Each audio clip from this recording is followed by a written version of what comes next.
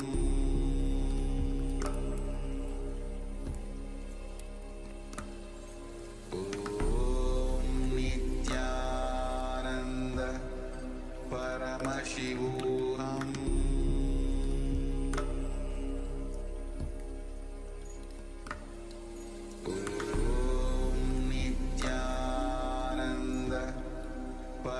Paramashivoham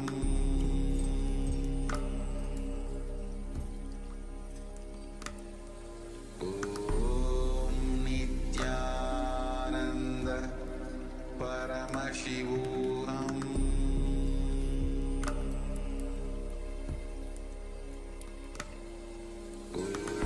Om Nityananda Paramashivoham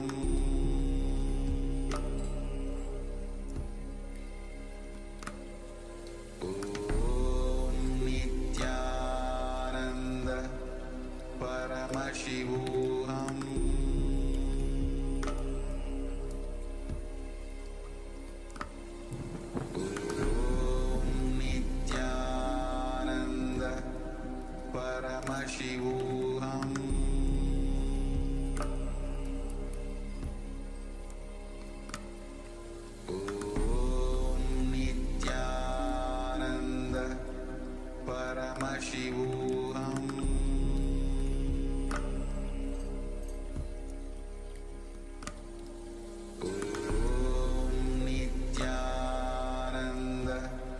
Paramashivoham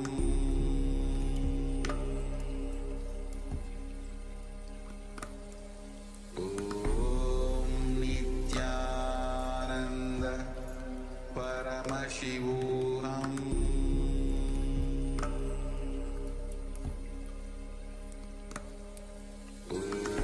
Om Nityananda Paramashivoham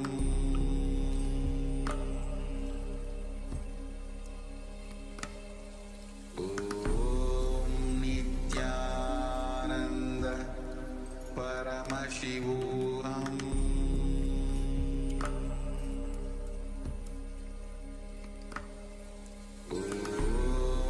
Nityananda Paramashivoham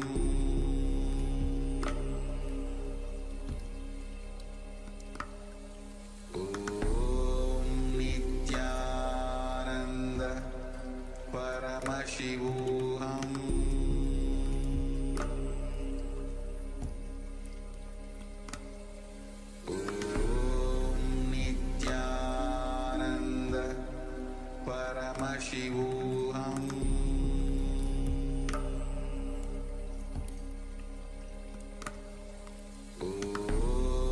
Nityananda Paramashivoham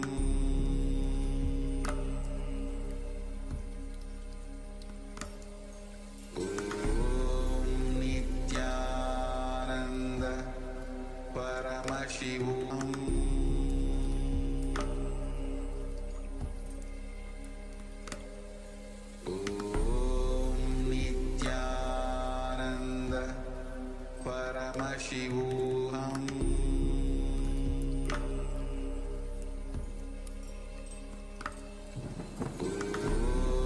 Nityananda Paramashivoham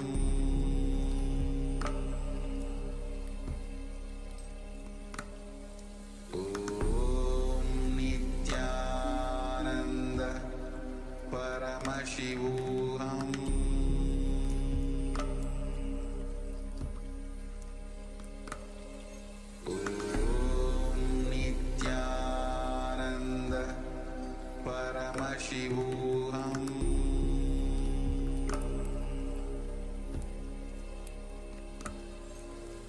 Om Nityananda Paramashivoham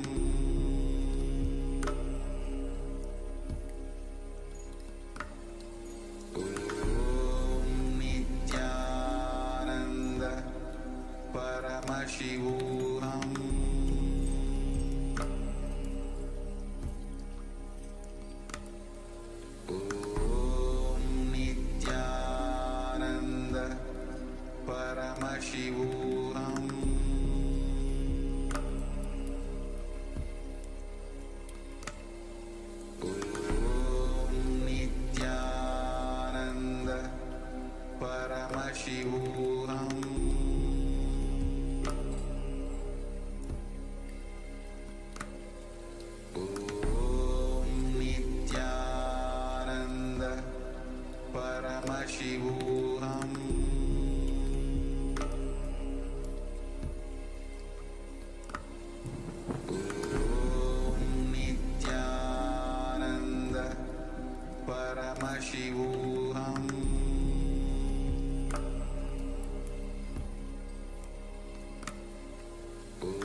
Yes. You can settle down. And please take the time to share your power manifestation results here in the chat. Any breakthroughs you have experienced, please let us know. And understand whenever you're manifesting the power of body scanning on your own body, since this is the fire of the third eye of Paramashiva, it also brings healing to your body. So if you're scanning your blood, even the bioenergy, biomemory, which you have brought from your mother, is being healed. So if you have any experiences you would like to share, please post them here in the chat. And if you have any questions about the sessions, also let us know. As we are getting ready to enter into the next Jnana segment, we're going to continue to learn about responsibility. In this case, the difference between responsibility and commitment. So requesting all the participants to be in a space of listening and deep restful awareness as we enter into this segment.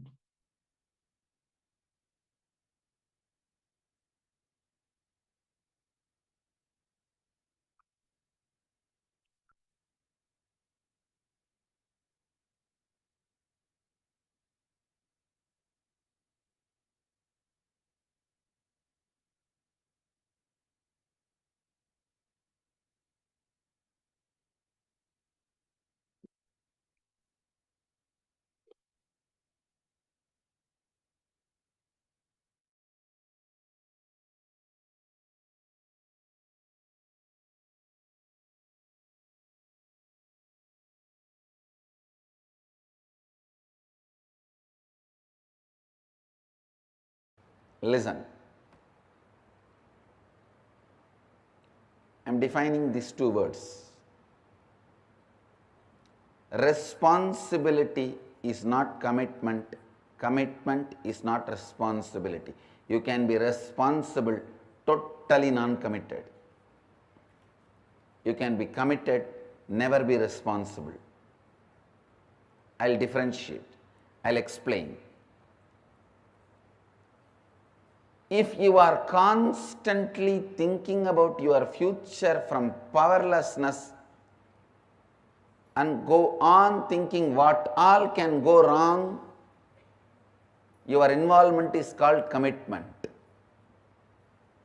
If you are constantly looking at your future from the space of completion and go on looking at what all can go right, your involvement is called responsibility.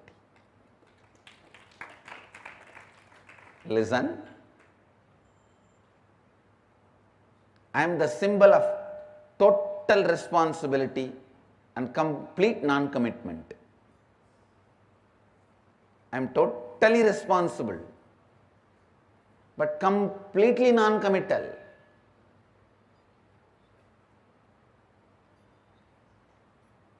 If just a devotee who has attended some free program sometime, if he is bitten by a snake or if he is caught into some accident or if he is in emergency,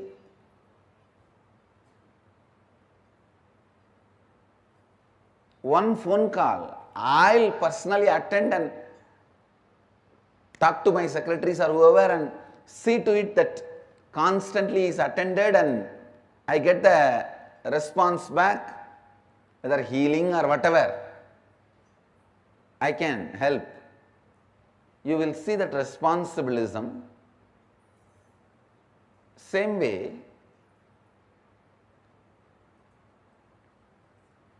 if you live around me, you can very clearly smell I am completely non-committed to the whole thing. Listen. Any future plan which erupts out of the pattern, what all can go wrong is commitment. Any future plan which comes out of the completion, what all can go right is responsibilism. responsibility. He asked me again, then what is accountability, Swamiji? I said, if you are constantly thinking from what all can go wrong, even if you are committed, you may be accountable, but you will not be accountable. You may be accountable, you will not be accountable. You will just stand and say, yes, this is what I am, what can I do? This is where I am.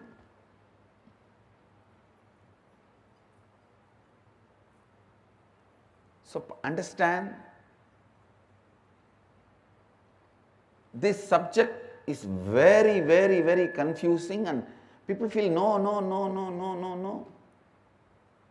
At least in responsibilism, I don't want this to be separated. Because in the name of responsibility, you get a little consolation to worry, space to worry. You are so addicted to worrying. I took away all your possibility for worry. If you are integrated, no worry. If you are authentic, no worry. But if you are responsible, you can continue to worry. In the name of responsibility. Now I am purifying the concept of responsibility. Listen.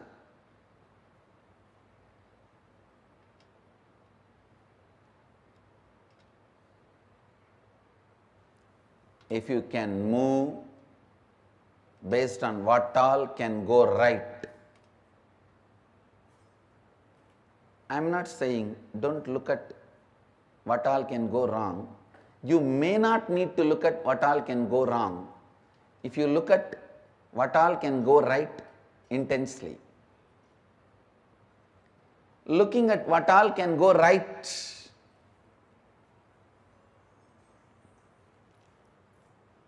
I tell you, looking at what all can go right gives you the ability to start 2000 projects.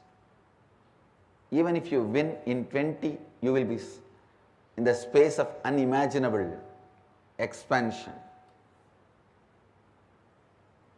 The mind which looks at what all can go wrong will not even move to the second project. People constantly say, from morning I was making this call, this. Understand, even when you are doing some action, is your worrying pattern keeping quiet? Is your lust pattern keeping quiet? Is your fear pattern keeping quiet? Even when you are working, doing your work, all the three are functioning. Same way, instead of lust, fear, worry, why can't your planning, celebration, gratitude function?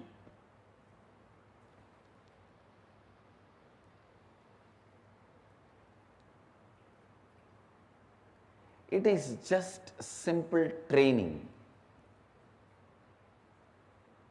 Whether you function from fear,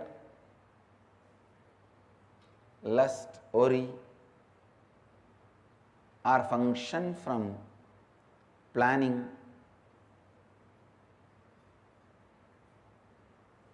celebration, gratitude, planning, completion, gratitude. Listen. Listen, I am giving you a very important sacred secret as per the yogic tradition.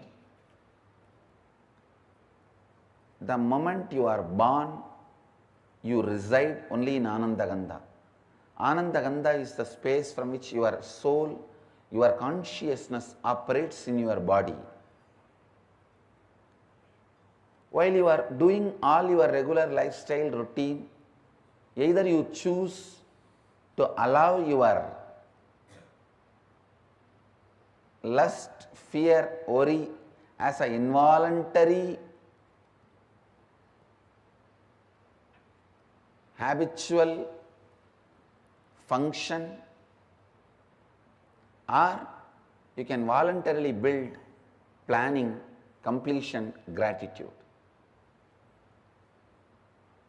Either you can allow involuntarily lust, fear, worry, or planning, completion,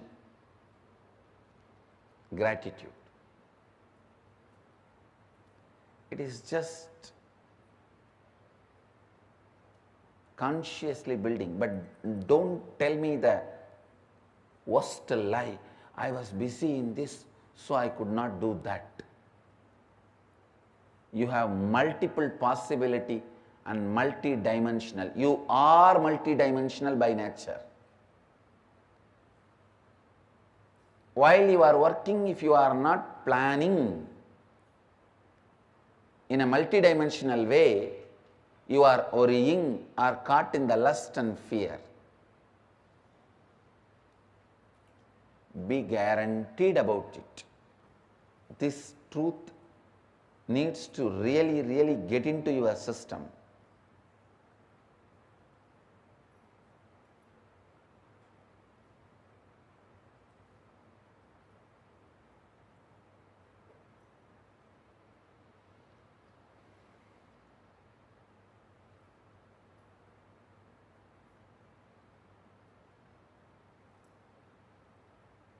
This truth need to really get into your system. Listen.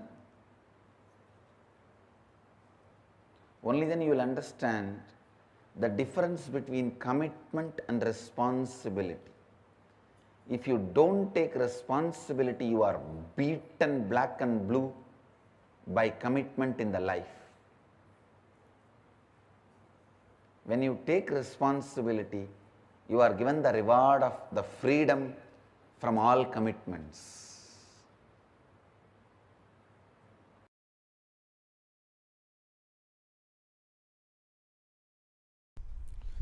Cosmos works neither on communism nor on capitalism. It works on responsibilism.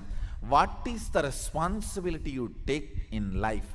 What is the context you set for yourself in the life? Based on that, he manifests. That's all. He manifests based on that. So the whole Sadashivatva is manifesting for the people who decided to do his work as not just first priority, only priority. See, first priority is different, only priority is different. Because they decided it as only priority, the manifestation becomes totally different, altogether in a different scale. Understand, my initiations are same, I am same for everyone. It is based on their context they receive and they manifest.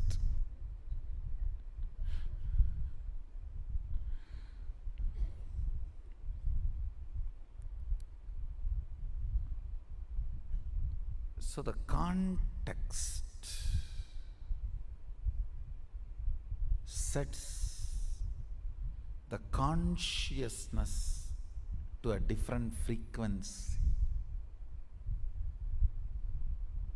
So what you are, surely I am available for you as much as you can receive.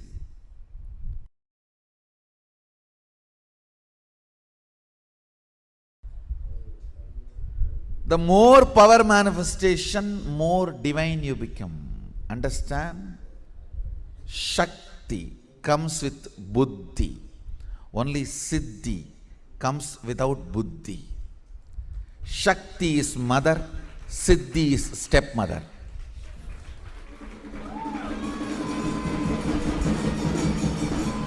That is why in Tamil, for stepmother and siddhi, both same word. Siddhi is chitti. Shakti is mother. Understand?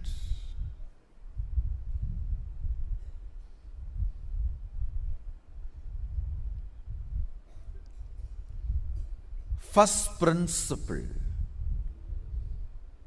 about manifesting powers, it will not strengthen your ego, it will only take you beyond ego. First. Second, manifesting powers means manifesting qualities, state and space of Sadashiva also. Understand? When you manifest powers, naturally the state of Sadashiva and space of Sadashiva starts manifesting in you. I have always seen people who manifest powers have a very high level of integrity and unclutching, because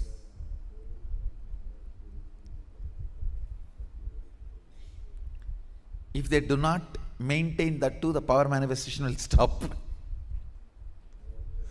Understand?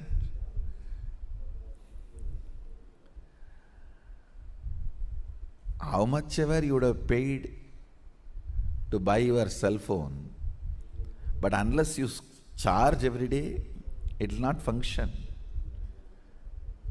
How much ever you may manifest powers, unless the integrity of your life is maintained, it will not manifest. Actually, when you manifest powers, automatically the frequency of your integrity increases. The trust in integrity, trust in authenticity starts increasing. The reasons why you don't live a life of integrity is powerlessness. That starts melting down. With more and more power manifestation, powerlessness goes away. You become more integrated, more authentic. The second principle of power manifestation, listen carefully. Shakti comes always with buddhi. Means more power manifestation, more integrity. More power manifestation, more unclutching. More power manifestation, more nirvikalpa samadhi. More power manifestation, more joy. More power manifestation, more restful awareness. More power manifestation, more responsibilism. More power manifestation, more enriching. More power manifestation, more bliss. What is power manifestation? Deciding. Listen. Integrity needs your declaration, but power manifestation does not even need your declaration. It only needs your decision. Deciding to be one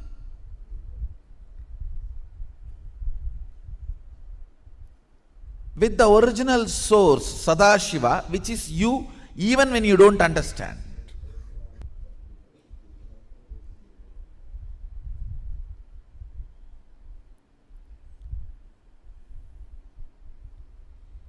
He was using very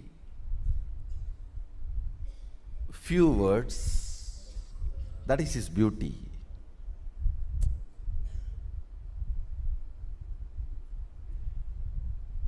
Just with few words, he will make that click happen. You know. First he was trying to tell that everything is one.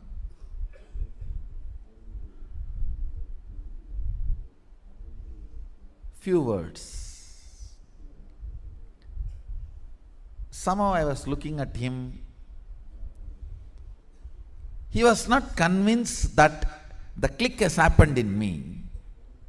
And many times both my gurus, Kuppammal and Mibudanandapuri and Yoganandapuri, both have tried to explain Advaita to me. Annamalai Swamigal even used to read out Ribu Gita. Annamalai Swamigal was one of the enlightened disciple of Ramana Maharshi. Used to read Ribu Gita in Tamil. But somehow the click never happened.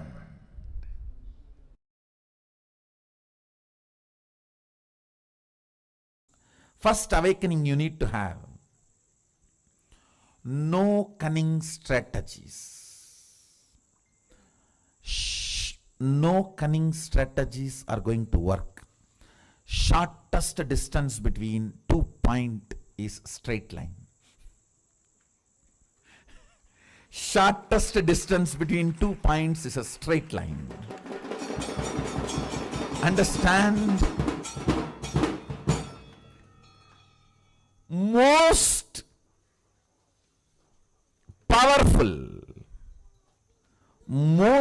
powerful strategy for manifesting wealth is integrity. Most powerful strategy. If you want 2-digit, 3-digit level money, maybe 1 or 2 lakhs or 1 or 2 crores, then cheating, stealing, all that may work. Robbing the bank, all that may work. But if you are really interested in living with wealth forever, living with wealth forever, the most easiest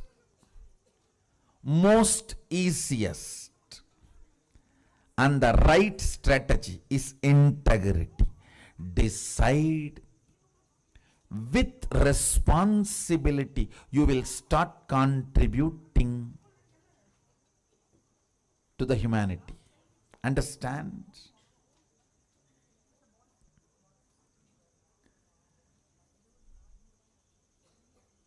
Manifesting your cognition is life. Understand? Whatever cognitions, conclusions you have about life in your life, you will go on be manifesting that every day.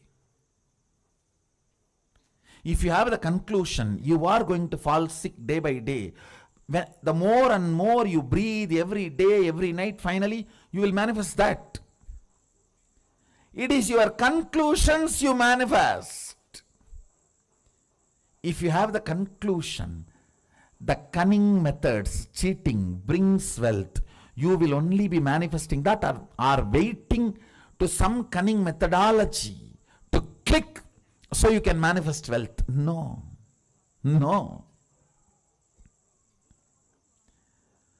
All waiting for cunning strategies to manifest wealth ends in frustration.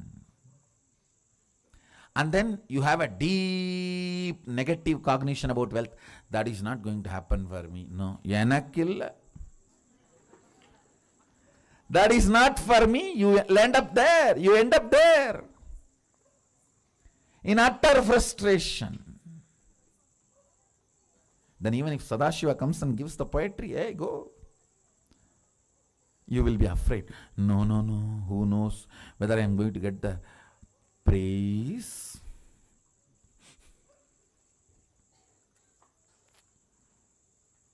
Or beating.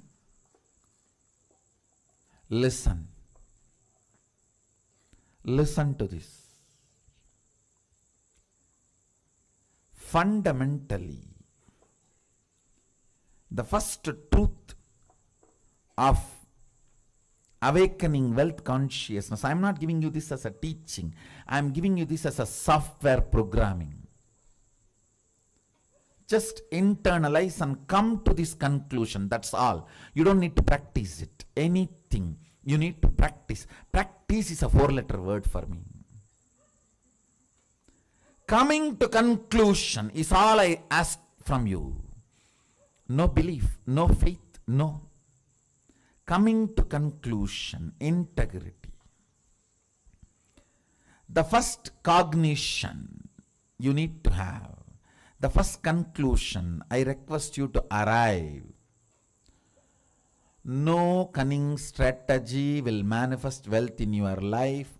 You may grab little currency through cunning strategies, but it will never become wealth of your life. I tell you, I am traveling all over the world. I am seeing all the culture, country, every background beings. Still now, I have heard at least about thousands of types of lotteries, but not seen a single man who has become permanently wealthy, rich by a lottery. Understand?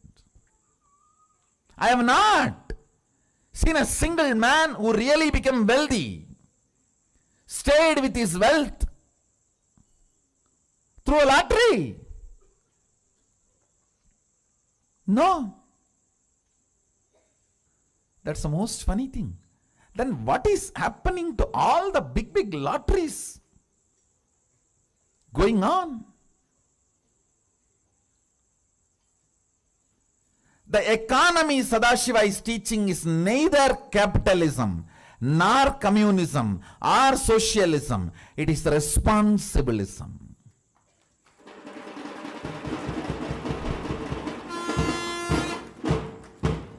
The responsibility you take, that decides the kind of the wealth going to be around you. That's it. That's it. The first understanding, conclusion you need to arrive. Integrity is the best strategy for manifesting wealth. Second conclusion, listen. Second conclusion you need to arrive. Whatever I am talking is not teaching. The moment it is teaching, you will push it into a moral dustbin. All of you have a moral dustbin. Oh, everybody talks. What is there? You know how to dump that. For ages, that moral dustbin is what keeps you as you want, without transformation. You start, my mother all the times tells me to do yoga in the morning, but she doesn't do. Now from that moral dustbin starts growing in you. Anything you call it as teaching, you dump it in the dustbin and never do it. I am not giving you any moral teachings. Be very clear, don't push me into moral dustbin, no. I am talking to you. If you come to all these conclusions, you will live wealthy forever. And if you are not able to come to this conclusion, I will support you, help you by awakening your Kundalini Shakti to see these conclusions as reality. That's all.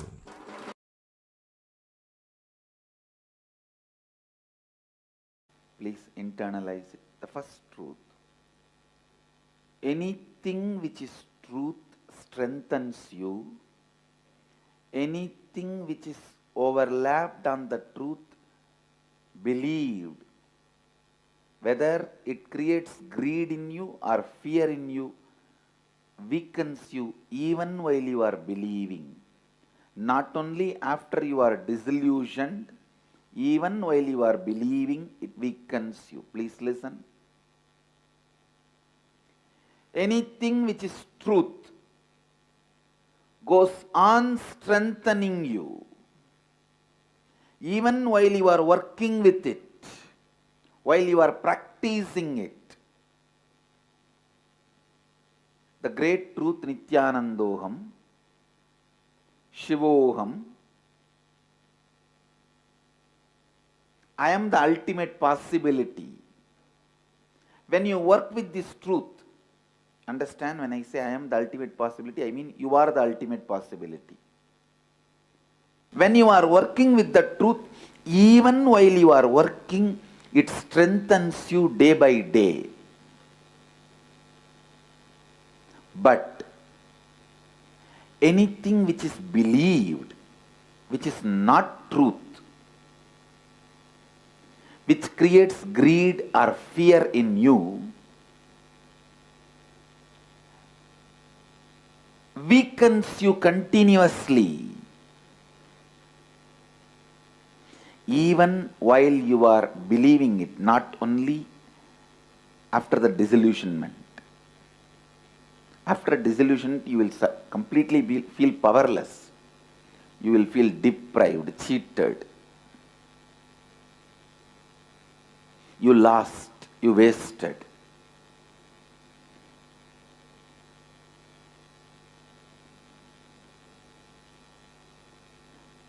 Not that only after you get disillusioned, you will feel cheated and deprived. Even while you are working with it, you will feel powerless.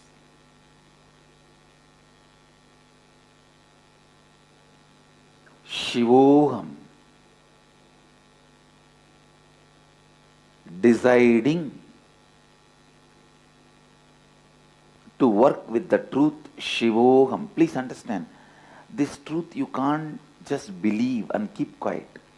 The truth is so powerful, it will provoke you to work towards it. It will provoke you to work towards it.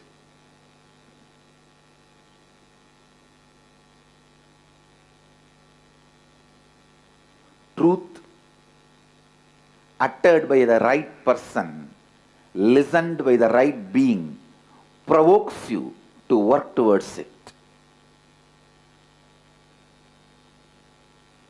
It can never be a one more sermon. No. Satsang is not sermon or discourse. After the discourse or during the discourse, you can be sleeping. Continue to be in slumber. But satsang provokes you.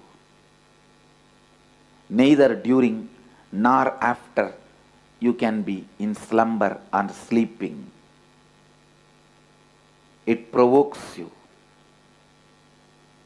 It awakens you. That's the right word I should use. It awakens you. While you are working with the truth, Shivoham, even while you are working, you have to take the responsibility for it. Don't expect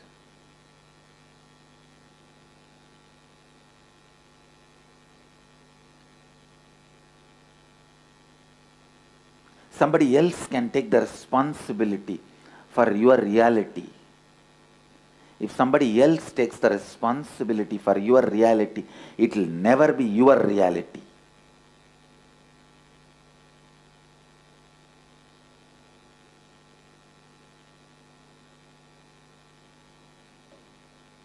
Yes,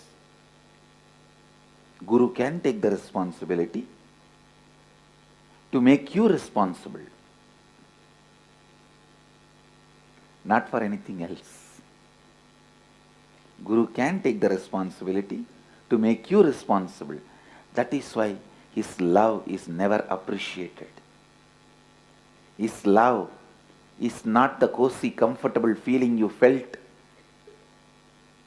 in the name of love in your life when you were young. The pattern you believe as love. You cry and your mom rushes you and gives you food or candy. Your dad rushes to you and gives you some sweet and toys, whatnot. Your aunt brings you clothes. Your uncle brings you gift. What you believed as a love, the pattern of action, reactions which you believed as love, you will not experience from Master. from an enlightened being. The love he radiates makes you like him. That is why you constantly feel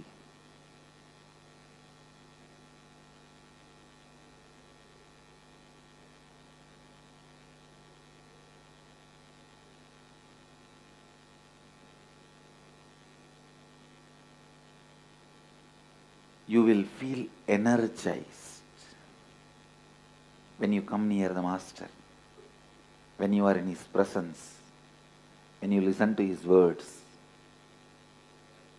when you imbibe his presence. But you will not feel the so-called love. And if you feel what you felt as a love pattern from the young age, from the Master also,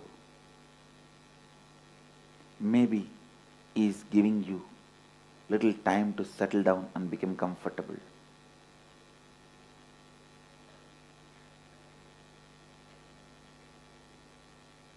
I do play the role of a father, mother, aunt, uncle for a few days till the transition happens for you. You need to move from that to this, but not more than that. My love will make you responsible for the great truth of Shivoham.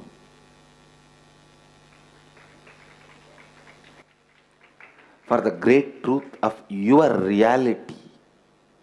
Understand, the truth has to constantly strengthen you.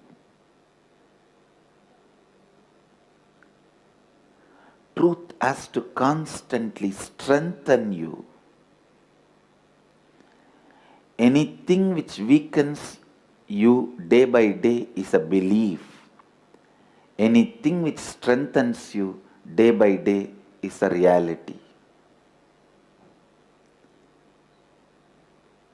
Sit and open your whole being and see what all is in you which is strengthening you day by day.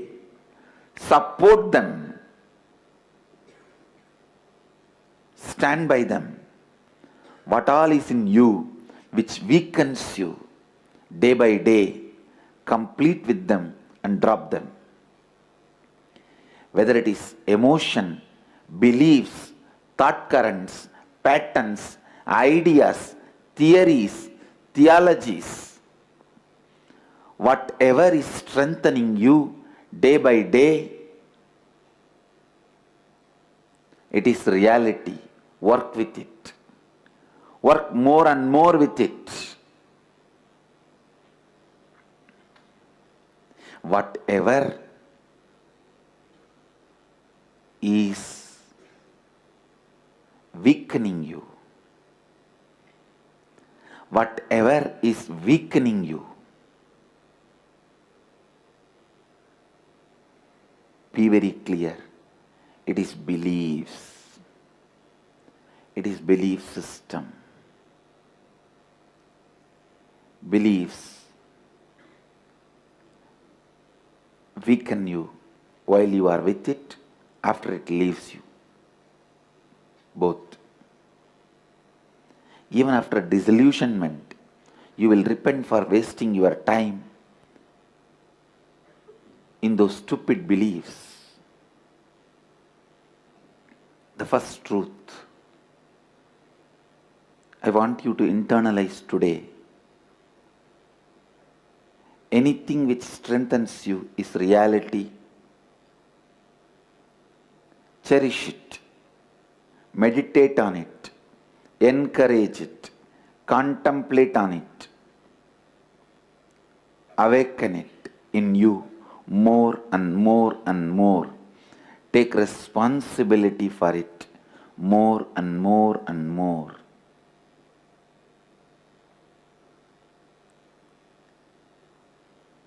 Anything which weakens you, Be very clear, it is a belief system.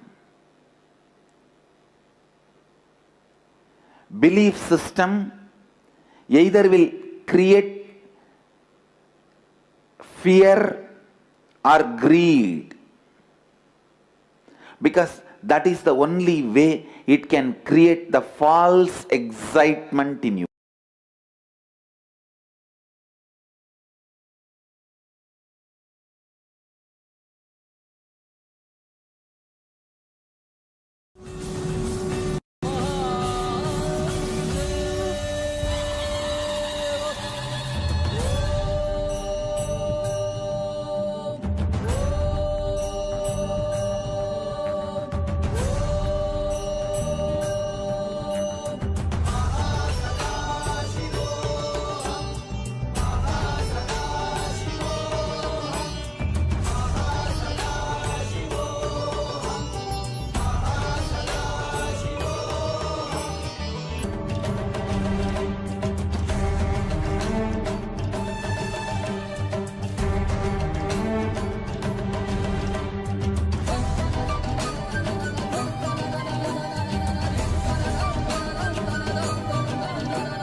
I bless you all. Let you all open all your three eyes and manifest the powers of Mahasadashiva. Om Nityananda Paramashivoham. Om Nityananda Paramashivoham. Om Nityananda Paramashivoham. Om Nityananda Paramashivoham. Om Nityananda. Yes, Nityananda. Just now we learned about responsibility and commitment. What is the difference? You can be completely committed, but never take any responsibility. And you can be completely responsible. You can act out of the space of responsibility, but never be committed. Swamiji has shared that if you look at him, he will take care even for the most minute detail. Even a person who has maybe attended some free weekend programs, if they call and they inform that they have maybe some snake bite or some disease, some problem, Swamiji will do everything to take care, make sure that they are being taken care of. But he will never be committed, never stuck in any of the thought currents, any of the patterns. So the difference is that if you plan your future based on all the things that can go wrong, many people do this, they strategize, they go through all the possible things that can go wrong. And based on that, you come to some conclusion, what is the right action? There is like a statistical idea. I have this chance that this can go right, this can go wrong. So you calculate what is the most likely result of your future, and then you take your decision with a lot of binary logic. Then you are committed to that future, to that possibility. But if you take responsibility, you just act out of all the things that can go right. Just looking at all the things that can go right in your life. So let us expand our perception. Let us expand our space of responsibility. So now, let us enter into this exercise, the unlocking the power of feeling. Any future plan which erupts out of the pattern, what's all can go wrong is commitment. Understand? Any future plan which erupts out of the pattern, what all can go wrong is commitment. Any future which comes out of completion, what all can go right is responsibility. Understand? Any future plan which comes out of completion, what all can go right is responsibility. Step 1, you're going to reflect on this powerful cognition and pen down where in your life you function out of commitment. So understand, you are going to reflect on this powerful cognition and pen down where in your life you function out of commitment. So the second step will be complete with all those incidents, decide to feel responsible and function out of completion going forward. This is a very important thing. Function out of completion going through forward. So complete with all those incidents, decide to feel responsible and function out of completion going forward. Now let us enter into this internalization exercise. Have your pen and paper. Start penning down the incident one by one as detailed as possible. Let's enter into the session.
Yes.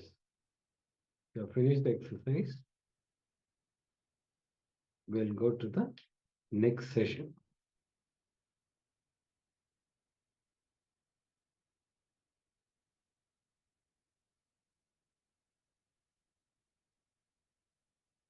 Yes, we're now going to enter into a Nitya Kriya. We're going to have the Nitya Kriya, which is a care for hypertension. Hypertension is one of the societal diseases that is actually responsible for the most death of men above 60. So hypertension is a condition that reduces your lifespan by clogging up your arteries and making it difficult for your body to transport the blood, transport the important nutrients, and it can end in heart failure, stroke, brain damage, and many different other chronic conditions, and potentially end up lethal. So to increase your lifespan, it's possible for you to clean your arteries and keep your blood flowing freely. That's the best. So Swamiji has created a Kriya, which is a care for hypertension. So even if you do not have high blood pressure and all that, you don't have clogged up arteries, you can still do this Kriya to prevent your body from forming these dispositions in the first place. So you can simply increase your lifespan by practicing this Kriya. So let us all get ready. Have your yoga mats ready and make sure there's enough space around you, since we're going to perform certain yoga asanas and pranayamas as part of this Kriya. Let's all get ready and settle down as we begin with the Kriya care for hypertension.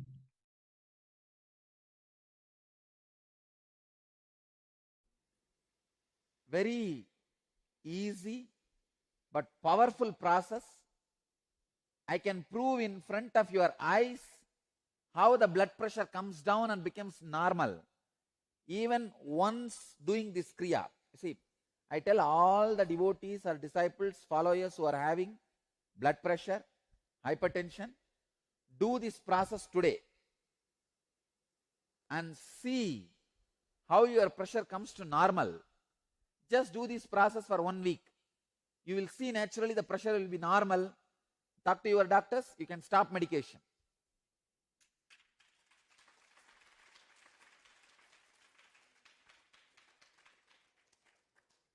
Before stopping the medication, better have one sitting with doctor, talk to the doctor. But I can tell you, within a week, your hypertension will become normal. Very simple Kriya. The whole Kriya will take maybe maximum 10 minutes, not more than that, just 10 minutes. But I give you the 100% guarantee, hypertension will become normal. It may be any level. Even if it is 150 by 100, it will become normal, because the setup, the process, the pattern through which I am making your hypertension normal is from the biomemory level, not from muscle memory. From biomemory, from the depth of your being. The first step, Mritasana in Chinmudra. Mritasana means corpse posture. Let me describe.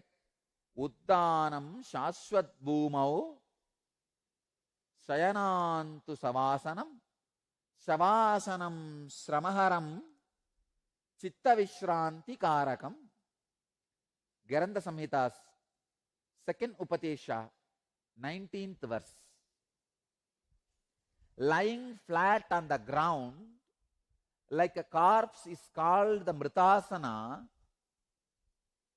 This posture destroys fatigue and quiets the agitation of the mind. Please lie down. No pillow, nothing should be for the head. You can use mat. Mat or mattress is okay. Better use mat or mattress, because otherwise you will feel cold and you will not do the technique properly. You may not do the Kriya properly. please use mat or mattress.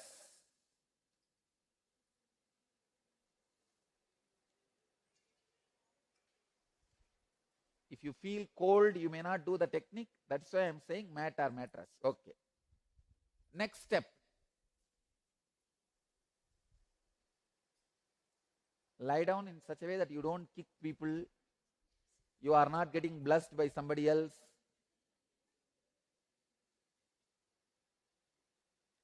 Second step. Please understand. In Mridasana, Chinmudra.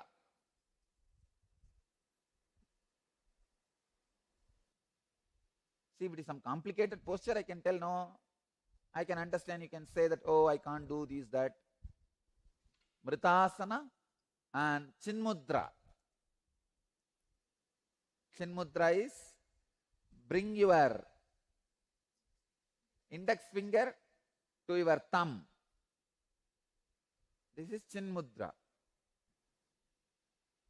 Understand? Next instruction. Uddiyana Bandha. All of you know Uddiyana Bandha.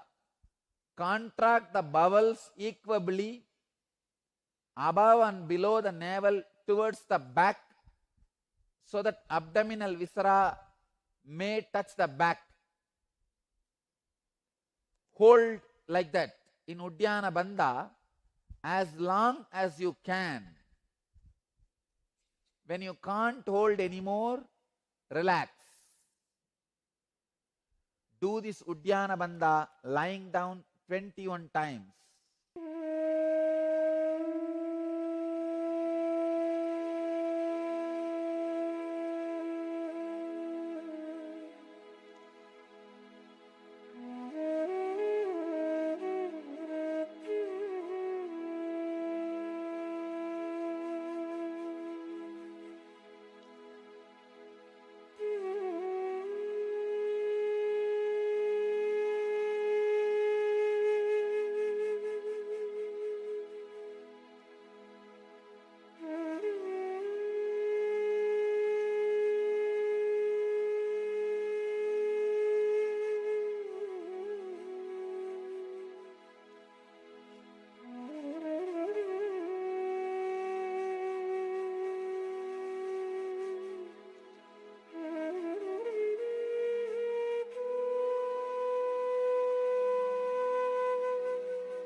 Do it 21 times. Hold as long as you can. Then relax. Then hold as long as you can. Then relax.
Next step.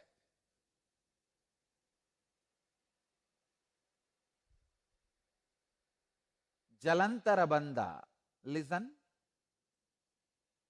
Contracting the throat, place the chin on the chest.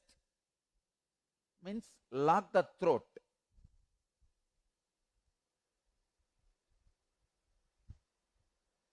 Just put your chin on the chest and lock the throat internally.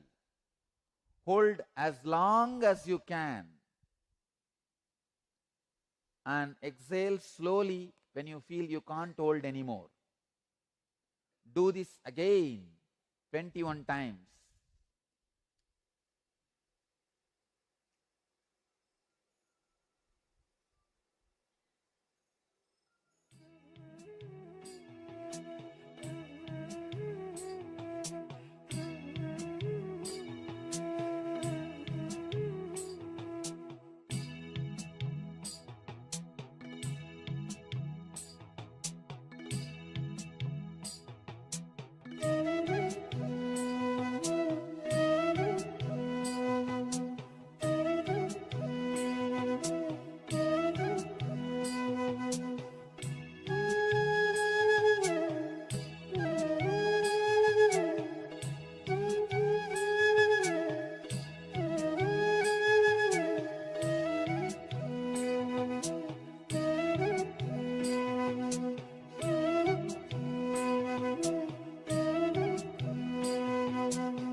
Next step,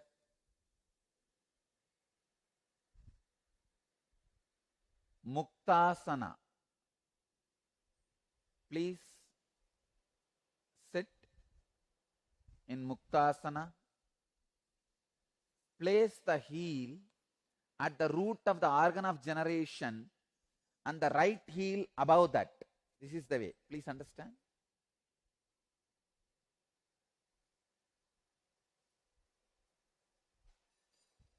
This is called Muktasana.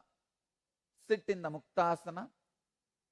Payumule Vamagulpam Dakshagulpam Tatopari Samakaya Shirogrivam Muktasanam tu Siddhitam. This is Muktasana. Next step. Do Bastrika in this Muktasana 21 times. Understand? Bastrika is the powerful balancer of hypertension. Bastrika, let me describe the sutras. Bastraiva lokakarananam yatakramena sampramet tatavayuncha nasabhyam upabhyanchalayet shanaihi evam vimshati varancha krutva kuryavacha kumbhagam tatante chalayet vayum purvoktancha yatavidihi trivaram sadayetyenam bastrika kumbhagam sudihi nacharogocha nachaklesha arogyancha dine dine. Let me describe the technique. As the bellows of the ironsmith constantly dilate and contract, similarly, let him slowly draw in the air by both nostrils and expand the stomach. Then throw it out quickly.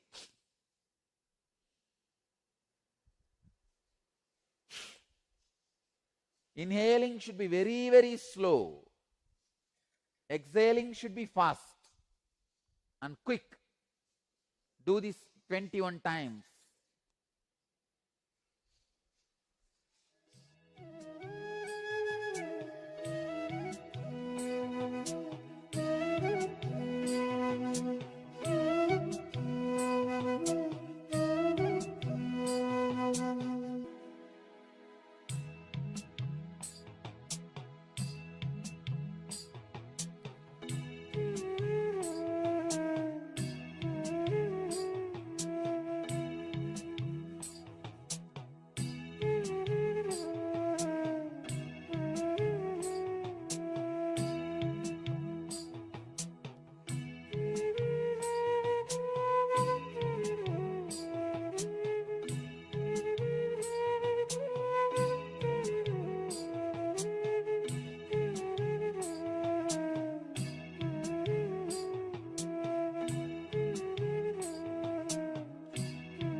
Next step, come back to Brahmari Pranayama. Ardharatre Kate Yogi Jantunam Shabdavarjida Varjide Karnao Pitaya Astabhyam Guryat Puraka Kumbhakam Shrunuyat Dakshine Kame Nata Mantartakam Nata Mantargatam Shupam Pratamam Jinjiminatam Cha Vamshinatam Tataparam Megacharjara Brahmari Kantakamsyam Tataparam Turiberi Mridangadi Ninadanaka Dundubihi. Translation says, at the past midnight in a place where there are no sounds of any animal, etc., to be heard, let the yogi practice Puraka and Kumbhaka, closing ears by the hands. He will hear then various internal sounds in his right ear. The first sound will be like that of crickets, then that of a lute, then that of a thunder, then that of a drum. These are some of the descriptions. Let me give you the exact technique.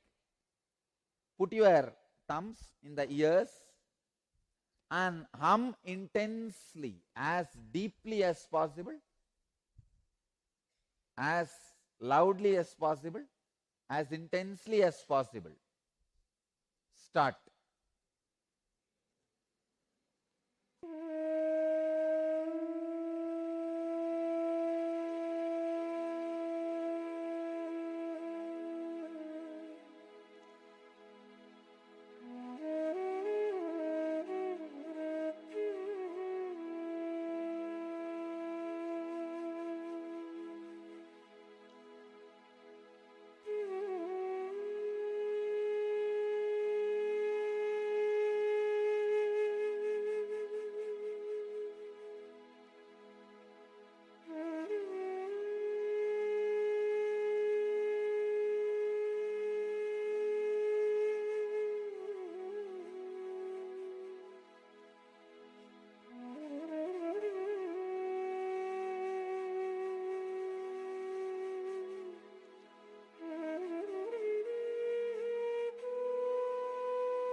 relax.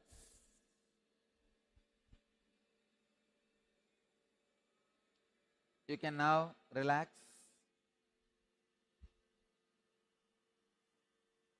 Stop.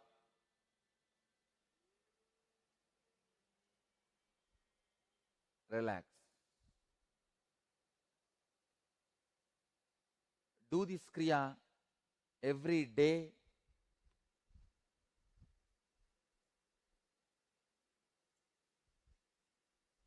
At least once. If your hypertension is the border level, do once for next 21 days. If it is in high end, higher side, like 150, 100, that side, do at least twice. It will completely heal your hypertension.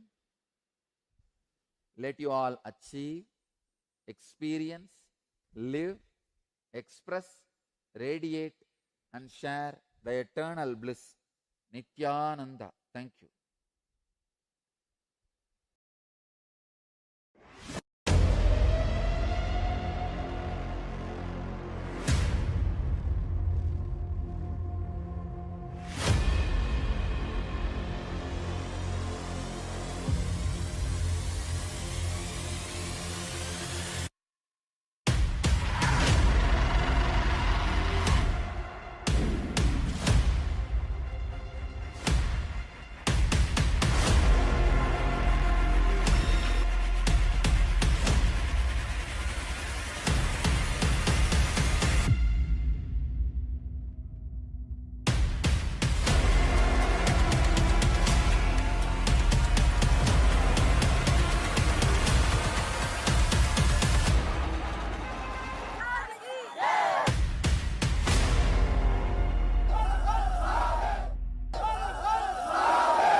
Yes. Nityananda, all of you. After this powerful Kriya, care for hypertension, we're now going to get ready. I hope all of you are present and available for the session, as we are going to learn about the last of the 4 tattvas, including a short meditation. We're going to learn about the tattva of enriching. Enriching is operating from the cognition that others are a direct extension of you. So when you are contributing to yourself and others, enriching yourself and others, then you are establishing yourself in the highest truth, which is Paramadvaita. As long as you cognize yourself as someone separate, something separate from the rest of the world, you'll not be able to enrich completely. But enriching itself is the direct pathway to manifest Paramashiva, to manifest the ultimate realization. So let us all get ready to receive this truth from Swamiji and enter into this meditation as well. If you have any questions or doubts about any of the previous processes, you can always let us know. We are more than happy to answer any questions that you might have.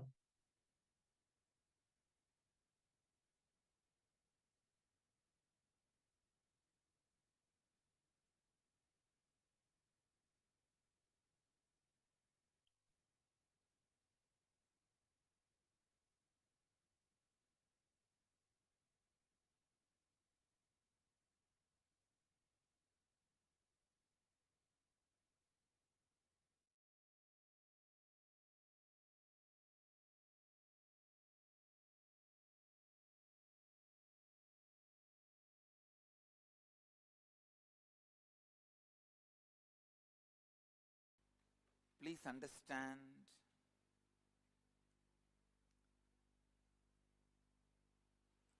only when you reproduce the intense experience of you in others, the enriching happens. And I tell you, only when you enrich the dark corners of your mind, unconscious parts of your mind gets solidified. Listen.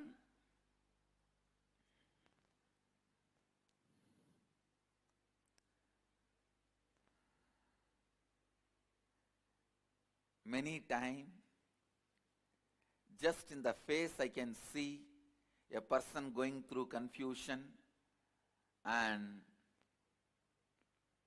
suffering. Unfortunately,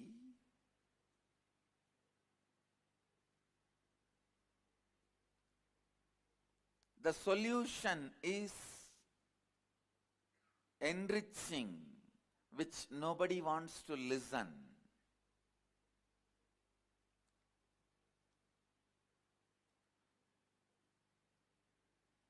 When you enrich other human beings, all the struggle you face in them is all the struggle your own unconsciousness carries. Please understand, when you enrich somebody and made them sannyasi, only then you are a real sannyasi. Because all the problems they face is nothing but the problems of your unconsciousness.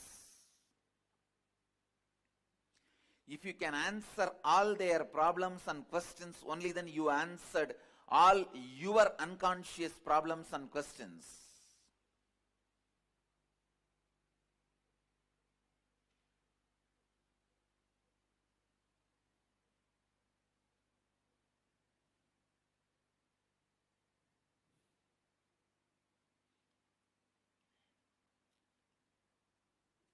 Understand?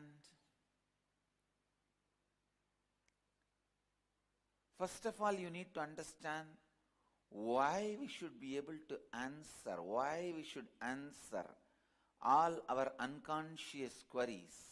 Please understand, unconsciousness is the enemy you carry in your backpack. Enriching is the friend you carry in your backpack.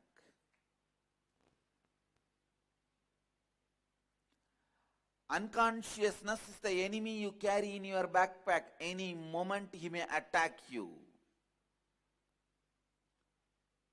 Any moment he may put you in depression. Any moment he may destabilize you. Unless you kill your unconsciousness. Unless you destroy your unconsciousness.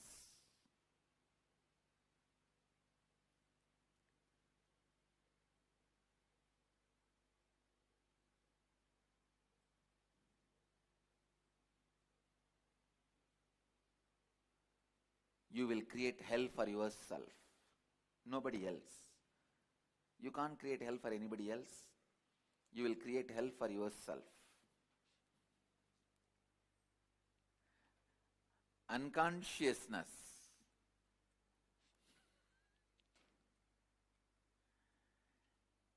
understand attacks you when you least expect.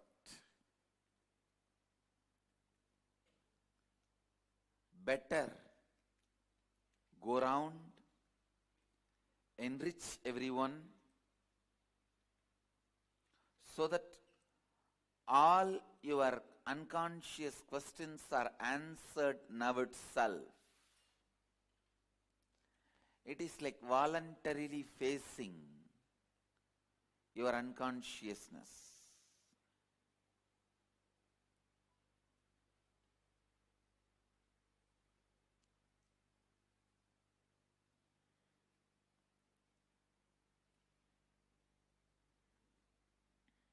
When you face your unconsciousness voluntarily, you go with enough of equipments, power, and handle it.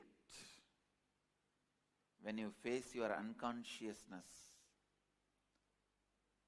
suddenly you will unfortunately associate yourself with it. Please listen. This is a very important statement. when your unconsciousness erupts out on its own, unfortunately you associate yourself with it, then you are gone. You lost the game. When you face your unconsciousness voluntarily, you will not associate yourself with it. I tell you, the difference between you associating yourself with your unconsciousness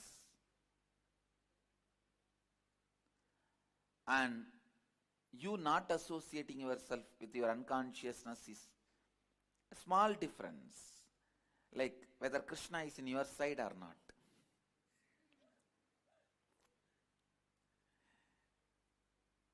See, there was a situation, Krishna has to decide whether he should be in the side of the Pandavas or Kauravas in Mahabharata.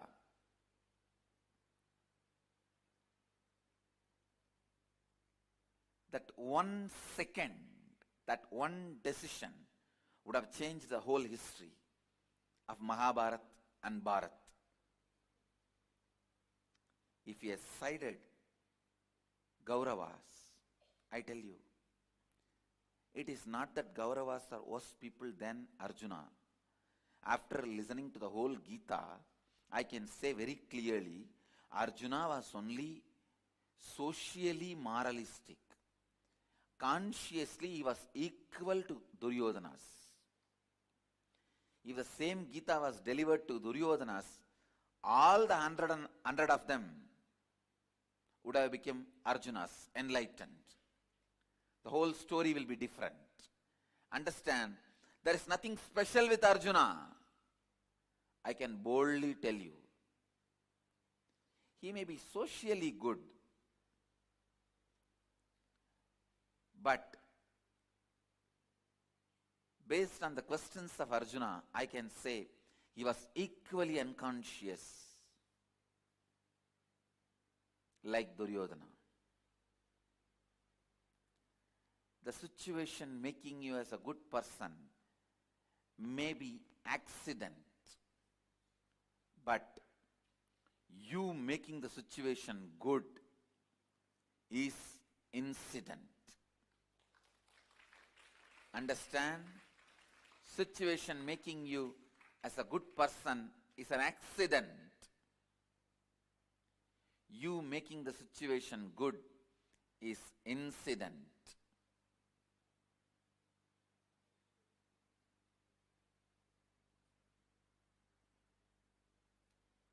The one decision whether Arjuna is going to have Krishna or not, whether Krishna is going to side Arjuna or Duryodhana, that one decision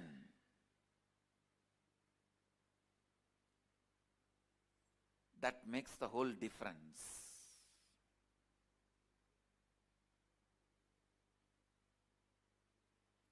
Understand? Your whole life is nothing but Mahabharata.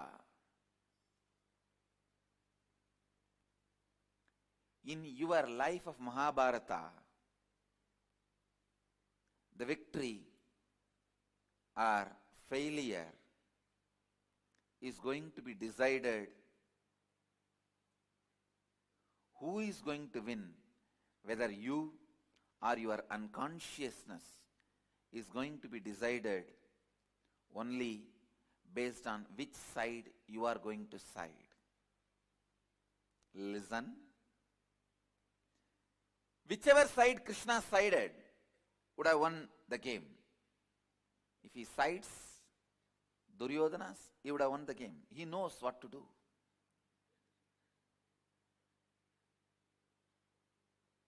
I have gone through the Mahabharata, I tell you, and won the game. And I tell you, you need Krishna to win the game. You really need Krishna to win the game. Most of the time,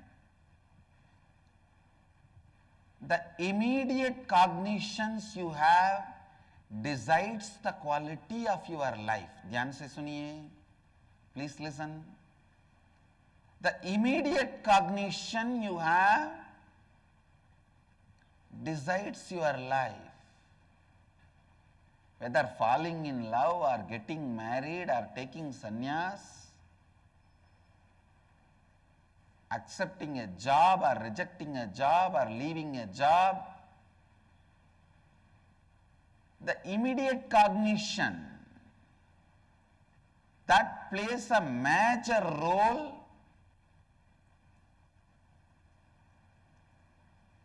the immediate cognition plays a major role. Listen. The immediate cognition plays a major role. I wanted all of you to listen to this word once more. Immediate cognition plays a major role. I am repeating it 3 times.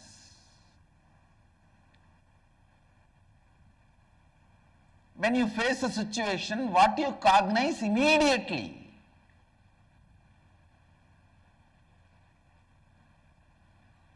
Sometimes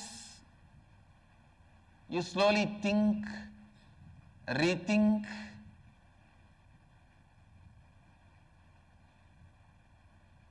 meditate, contemplate, complete. You do all of that and then come to certain cognition. But please understand, your decision is going to be done only by immediate cognition. Your contemplation, thinking, everything may influence your decision, but that itself will not be decisively decision making. Please listen. Your thinking, contemplation, analyzing, internalizing, all these at the most can only influence the decision. They cannot be decisively decision making.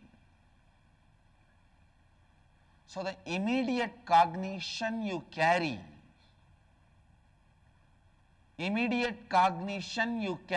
plays a major role.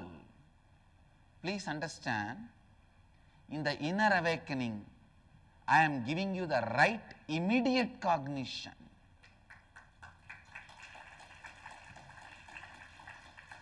Because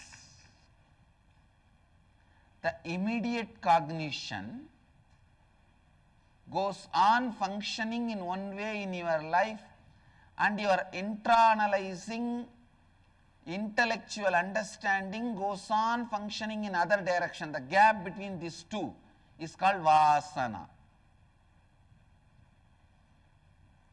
You go on visualizing, you will have a happy, beautiful, great family and sangha around you,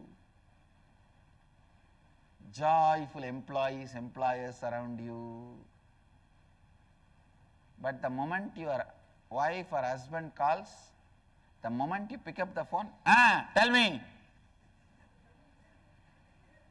and you justify yourself. Slowly I will change myself. Later on I will become friendly, loving, and then they will become friendly, loving, and then we will become a happy family. You go on keeping your fantasy alive and go on working in a completely opposite direction. If I expose you to you, you jump on me, try to bite me.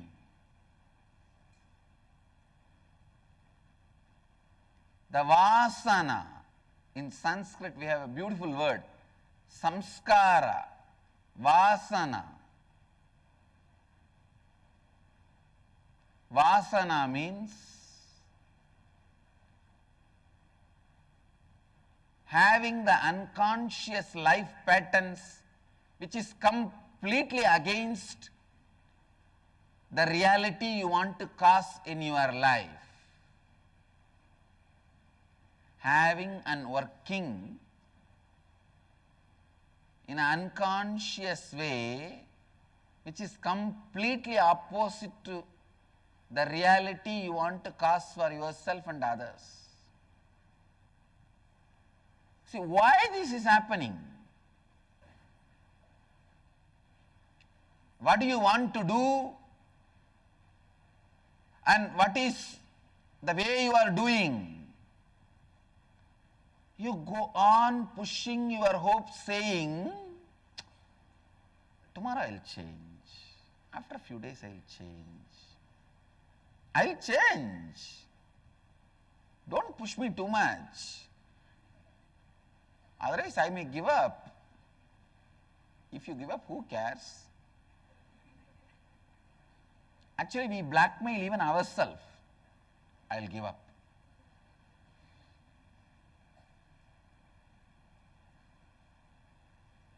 I wanted to give them the new name, self-blackmailers.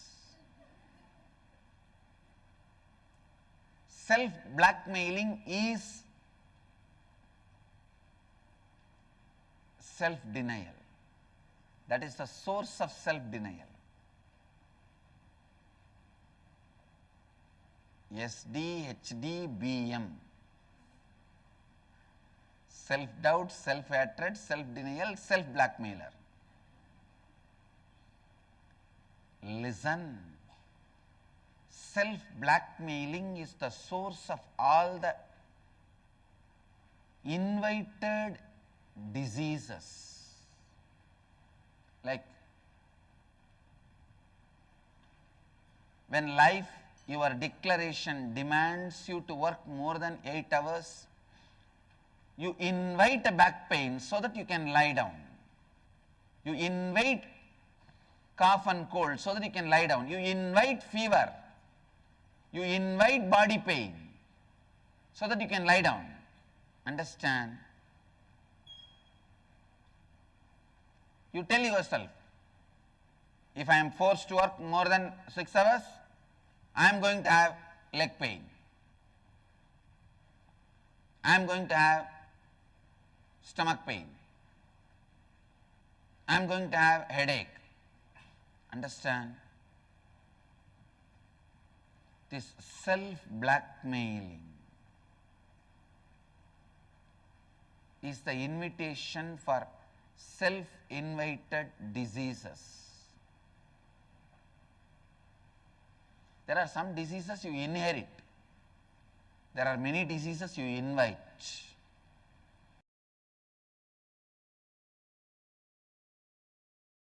The depression of Arjuna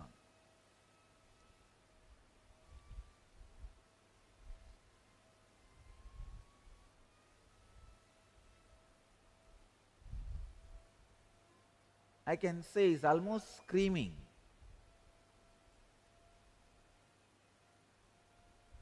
So many verses he is screaming, but Krishna is completely silent. He is there, he is there, he is there.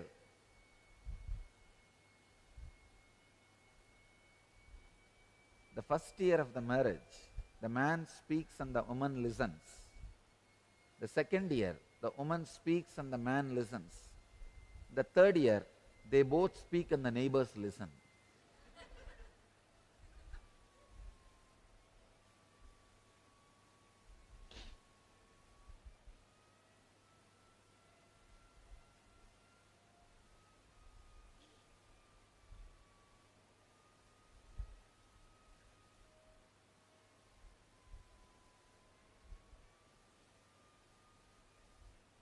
I think Arjuna is speaking, but Arjuna is not seeing any reaction in Krishna's face that Krishna is listening.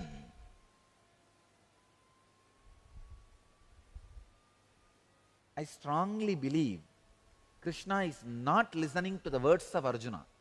He is only looking into the depths of Arjuna with deep sympathy, to understand the root of the problem. Please understand, when you are agitated, confused, your words do not express your real problem. That is why when people come and tell me their problems, when they give me a long letters, More than reading their letter, I will be looking into their eyes. I will read their problems by looking into their eyes, not looking into their letter. Because you are habitual liars.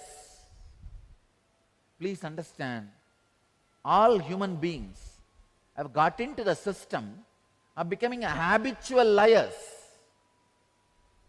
Yesterday, we were having sessions in Inner Awakening. When you are challenged, when you are cornered, how you escape from situations. I was studying each one's patterns, how each one escapes, listening to their stories, incidents. I discovered one thing, 99% of the people tell lies and manipulate the situation and escape when they are challenged.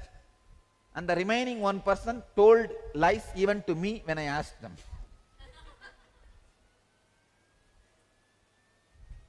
When you are cornered, when you are challenged,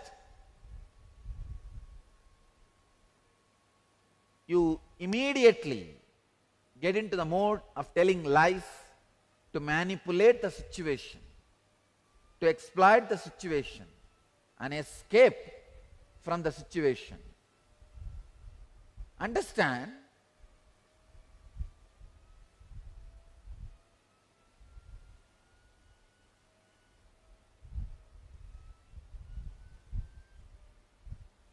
more than the words of Arjuna, the eyes of the Arjuna can reveal the real problem to Krishna. More than the letters you bring, what you bring in your eyes will show your real problem to me. That's the reason usually I look into the eyes. But people feel I am not attending to them if I read their eyes and not read their letters. So I just glance the letters also once in a while. But I tell you, I don't believe your letters. Because you have become habitual liar. Not only you start lying to others, even you don't realize you are lying. You have become such habitual liar, it becomes part of you. We hear that those who have lost family traditions dwell in hell for an indefinite period of time. Arjuna is crying. But he is not crying with the right logic. He is just using all broken logics, all broken ideas to justify his thoughts, justify his ideas. See, it is too late. You should have thought about all these things and had a group discussion, round table meeting, dinner, brainstorming, everything at least 2 days before. Too late.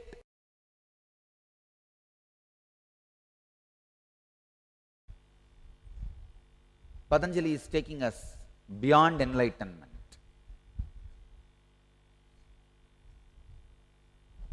See, the spot where your mind explodes into a non-assemblable manner to pieces in such it can never be again assembled in the same old way. That moment, that spot, that experience is what I call enlightenment. But Patanjali takes us a step deeper, step further, Beyond that moment, this sutra is throwing light beyond what we call enlightenment. Patanjali says, even when the enlightenment, explosion of the instrument called mind happens in a way you can never assemble it back again as it was. Please understand. The conscious explosion happened in me. Explosion happened in me at the age of 12. The mind has gone to that pieces, that number of pieces. I can never bring all the spare parts and assemble it back. It got dismantled in a way it can never be assembled back.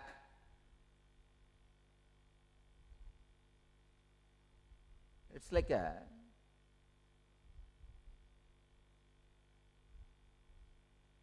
somebody's body is burnt and the ashes have been taken to different oceans and put in the ocean, and whatever is put in the ocean is eaten by some sharks and over.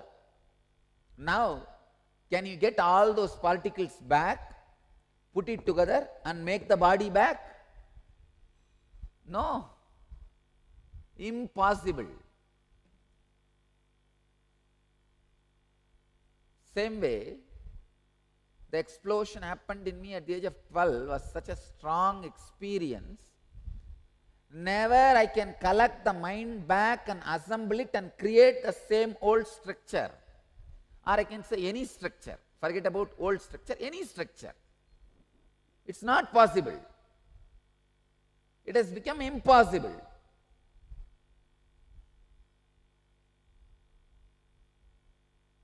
But things does not end there. It is not final. That experience where there is no mind, that is where life starts.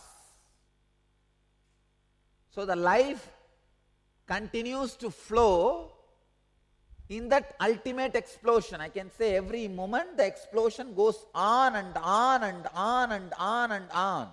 Enlightenment is a constant happening. It is like an atomic reactor.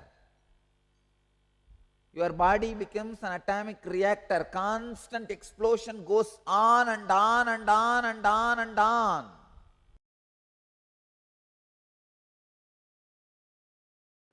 An unconscious person does not think through. So whatever is the flow of life for him is crime for society. For a conscious person, whatever is flow of his life, like he wakes up, morning he goes to the job, works in his office, goes for lunch, comes back again, works in his office, comes back to sleep. Whatever is his course of life, the happening, it is part of society, the flow of society. If you ask him, why are you doing this? He says, that is the way life is. It is like a common understanding. If you are a girl, the moment you are 25, get married. If you are a boy, the moment you are 27, get married. Of course, what I am saying, age is a city limit, city age limit. The villages, it is much less. These are all common accepted understanding.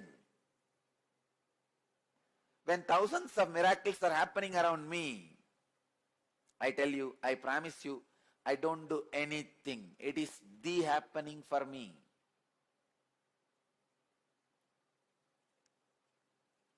People come and tell me, Swamiji, I came to Kalpataru. I did not have kids for 20 years. I asked your blessings. In 1 year I am having the child. I am so happy. When I see the surprise in their face, I understand. So you fellow, you came without any trust or faith. That is why you are surprised. Because when people come and tell me, I don't get surprised. When you come to Kalpataru, when I am in that samadhi,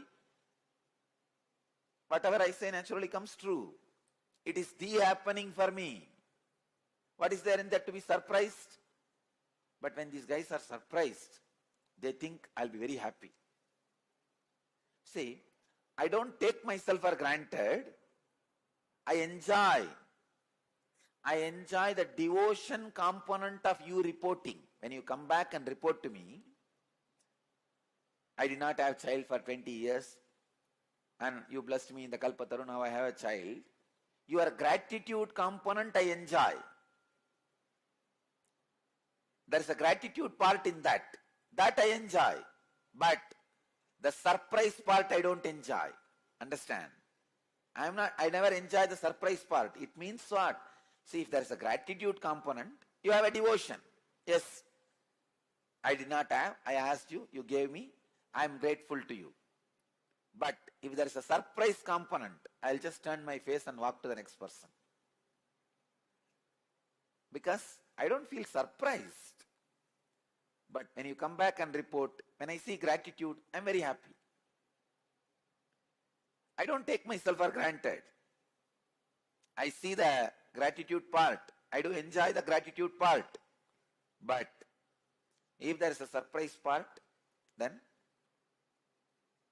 you did not comprehend or have deep trust. That is okay. All I wanted you to understand,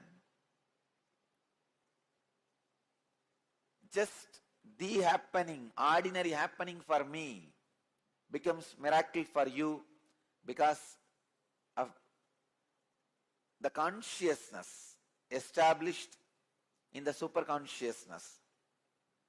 Because it remains in the superconsciousness, in the highest intelligence, the supreme being, even the happenings are celebrated as the miracles.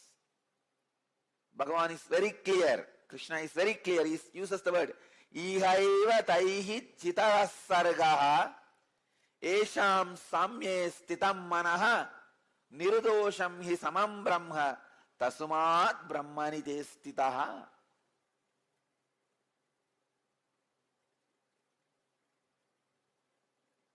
Here in this world itself, the nature is surpassed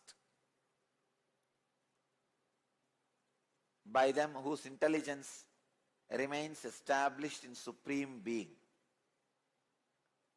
See about Trinyana Sambandhar, 292nd Guru Maha Sannidhanam asked me a question in Akashic reading. He put a question to me in the Akashic reading for Kala Bhairava. What all miracles Jnana Sambandha Swami did? The Akashic reading I read out, 78 times he broke the nature, law of nature, science and law of nature.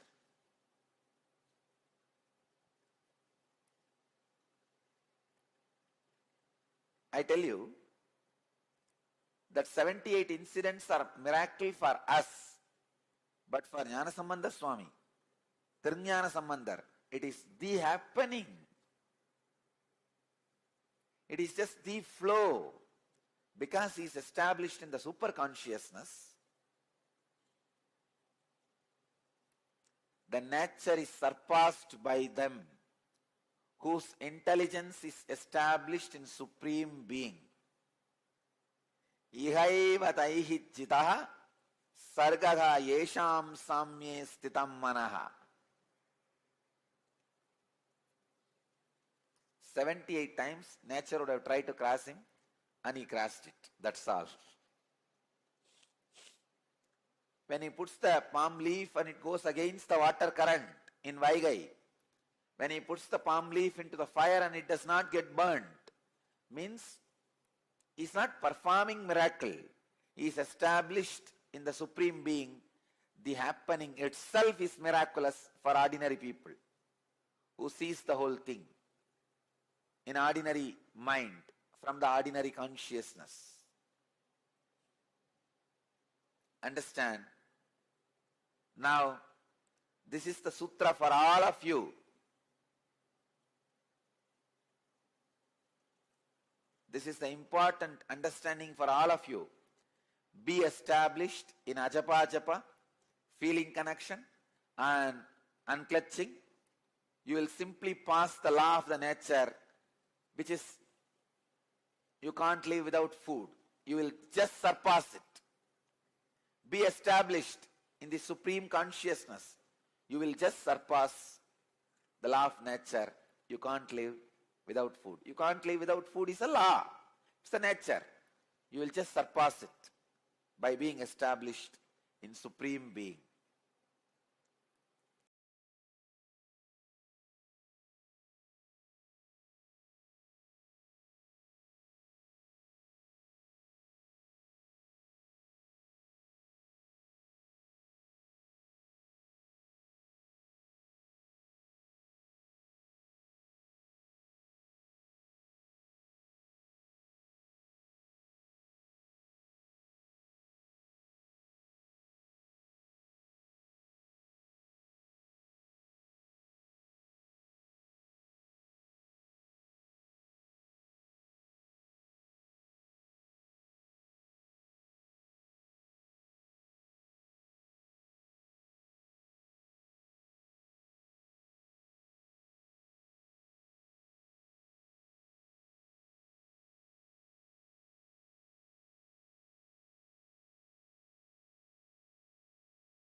And authenticity.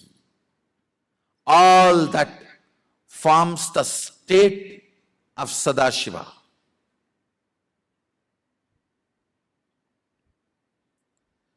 When I say space of Sadashiva, Ishwaratva, manifesting,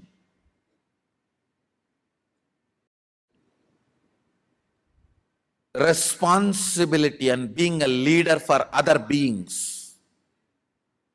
to move to the Sadashivatva. State means completion, unclutching, integrity, authenticity, all that. Space means being a leader, responsibility, enriching, causing, all this. Then comes manifesting powers of Sadashiva. Understand, when you decide to be leader and lead people towards Sadashivatva, Sadashiva empowers you with all his powers. Understand, when you exhaust your 2 hands, he gives you 1,000 hands. When you exhaust using your 2 eyes, he gives you 1,000 eyes.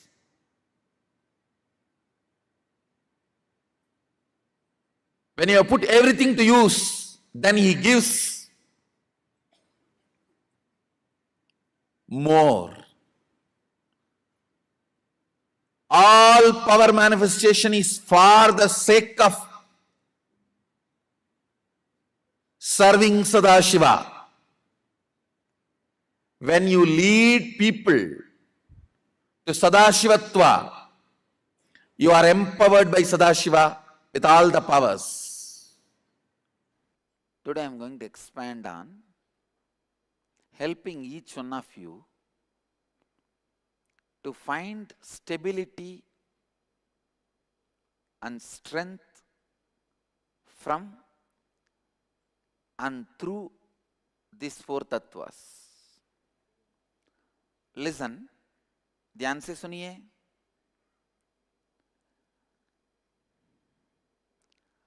Always give priority to be established in these four tattvas.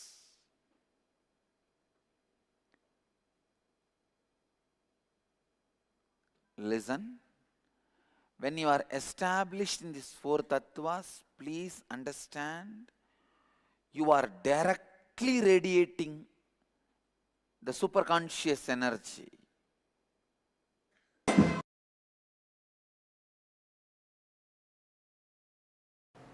When you are in the mode of creation, add integrity to you. You will manifest Sadashiva. Let me repeat. When you are in the creation mode, add integrity to it. You may ask, what is creation mode? When you feel like doing something active. It can be your office work. It can be manifesting wealth. It can be doing something for name and fame, including career activities, or it can be physically creating something, art, painting, drawing,